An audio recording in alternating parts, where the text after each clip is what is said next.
Hello. Welcome to the September 21st edition of Success by Association Live. Today's issue is sponsored by Visit Greenville, North Carolina, Jordan Price Law Offices. We thank them both for their support of AENC. Today's article is written by Mitch Savoy-Hill, a certified professional coach, TEDx speaker, author, and CEO of Sav Hill Consulting, LLC. The article is titled, How to Manage Overwhelm, and is reprinted with permission. Do you often feel like the guy sentenced to roll a heavy boulder up the hill only to have it roll back down on him when he got to the top every darn time? Do you answer a slew of emails only to find 100 more waiting at your Outlook door? Do you apply every single time management book, webinar, or coaching strategy you can soak up with still no ease to your daily plight? More things on your plate than you can handle. And here is the toughest question. Do you feel you can't ask for help even though you know you need it? Many of my executive coaching clients would answer with a resounding heck yes.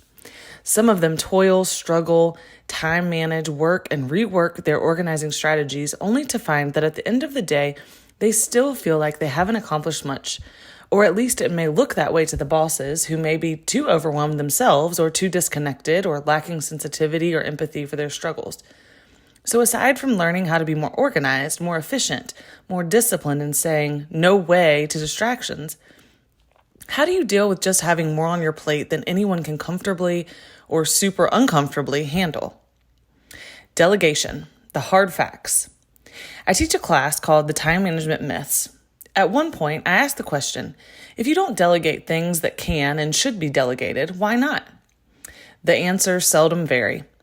If I give it to someone else to do, they won't do it as well. It takes too long to show someone how to do it when I can get it done quicker. My response to those is, it takes time to make time. It's like investing.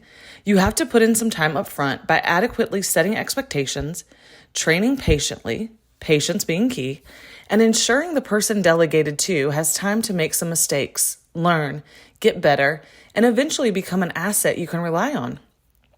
After that, you have taken some things off your to-do list and bought yourself some time. Isn't that worth it? You're welcome. How about this answer? Where are my control freaks? I feel the need to control the outcome.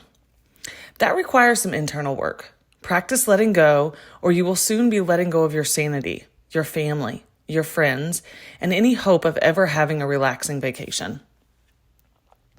No one to delegate to?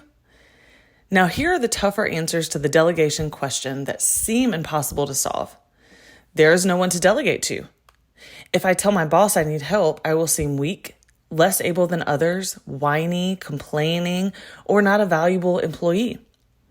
The last can seem like a dead end, no solution. I invite you to consider what my Cuban grandmother always used to say. Todo tiene remedio menos la muerte. Everything has a remedy except for death. The remedy? It is true. There are solutions to your problem. Sometimes you just don't see them right away. This is why more and more smart businesses are starting to value leadership coaching as a professional must-have. Sometimes we need help seeing the way through. I will give you some suggestions for the above seemingly impossible problem. 1. Track your work. How many emails a day in your inbox? How many hours does it take you to handle? Are there repeat offenders, people who constantly clutter your inbox? Are you skipping meals and breaks regularly? Breaks? Get real. How many cases, projects, staff members are you handling in any given day? I know this may sound tedious and more time-consuming than it is worth. Still, likely properly training someone, this can prove vital. It can expose areas of inefficiency in your daily activities. Moreover, you are building a case. 2. Look around and assess if your counterparts have as much workload as you. Are they struggling with the same problem?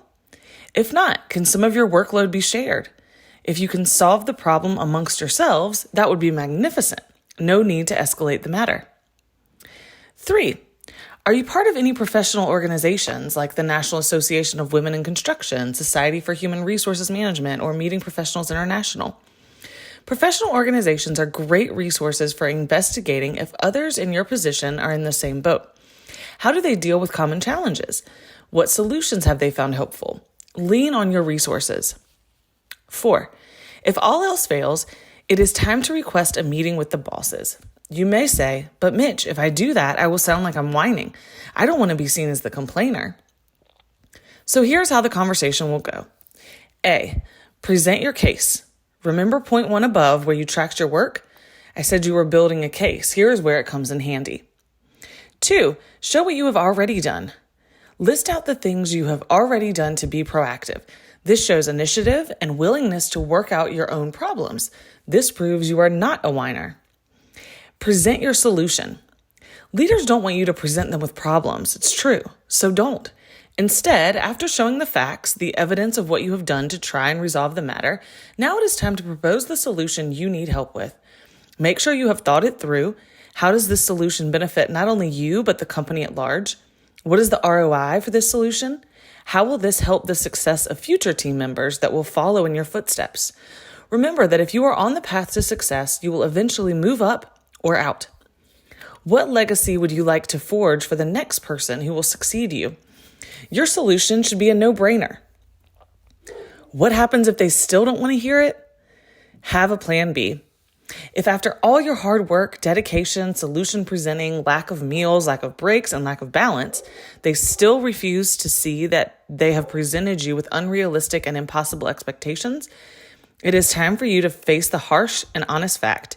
It may be time for plan B, the transition plan.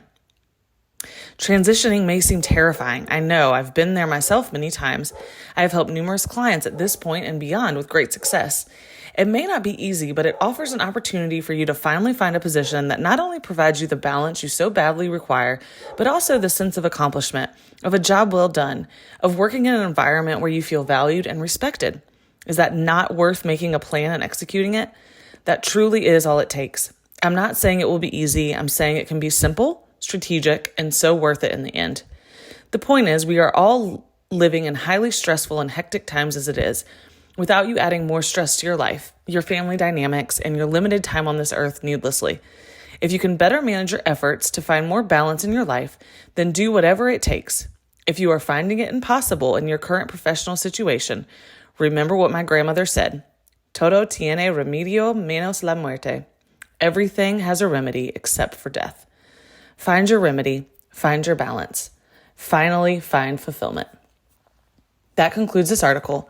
Hope you have a great rest of your day.